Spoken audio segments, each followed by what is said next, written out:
All right, ladies and gentlemen, welcome back to the channel. It's not Laura marketing, but the Golden State Warriors did make a move. They have officially signed Kyle Anderson. We got a tweet here on the screen from Woj.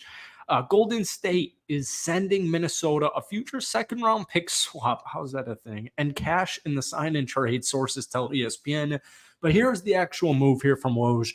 Free agent forward Kyle Anderson is planning to sign a 3-year, $27 million contract with the Golden State Warriors. He'll land with the Warriors on a sign and trade with Minnesota.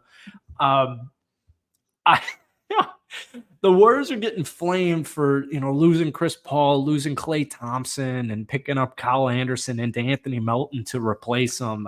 I actually don't hate this move. One thing that does worry me greatly is Kyle Anderson's 3-point ability.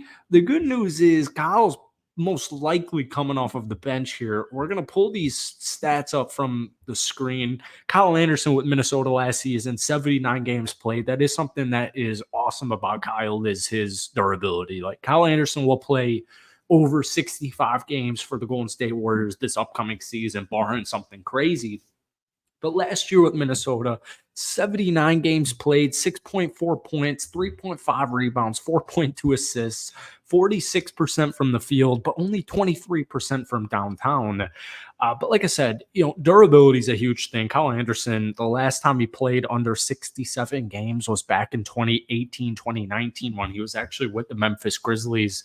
I understand that this is a very underwhelming move. I'm expecting or hoping for a Lauri Markkanen sign-in trade or a Lauri Markkanen trade. I'm hoping for a Zach LaVine trade or something crazy. Yeah, spacing issues for sure. But Kyle Anderson's a winning basketball player. He will help the Golden State Warriors win. It reminds me, and this is going to sound so funny, I already can just hear it come out of my mouth here. This signing reminds me of Otto Porter Jr. without a three-point shot. So technically, Kyle Anderson's three-point percentage in his career is 34%, which is technically going to be a little bit below the NBA average. We did see one season. There's been one season in Kyle Anderson's 10-year NBA career where he made more than 1 3 per night, and that was back in 2020, 2021, where he put up 12 and a half points, 6 rebounds, 4 assists, 1.2 steals, and he made 1.5 threes on about 4 attempts, shooting 36% from downtown. So what I'm hoping for is Kyle Anderson and his 34% three-point career average does not hinder the bench at all. But like Kyle Anderson, like, he's going to be a good, positive player. This is going to be a positive personnel move.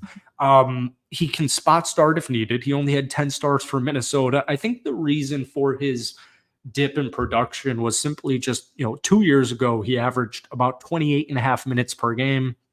This past season, he was mainly a bench player for Minnesota, only 10 starts. He only played 22 minutes a night. So Kyle Anderson has kind of always been like a non-statistical dude. You're not going to read the statistics on Kyle Anderson to determine if he's a good basketball player. It's more of the eye test guy. His shot form has always been a big meme, but to be honest with you, I like this move from like a personnel standpoint, from just a winning standpoint. I think Kyle Anderson is a positive move for the Golden State Warriors. It's nothing crazy. It's nothing eye-popping. But that's it. Hit that like button, hit that sub button. More importantly, let me know your thoughts on Kyle Anderson, the Golden State Warriors, down below.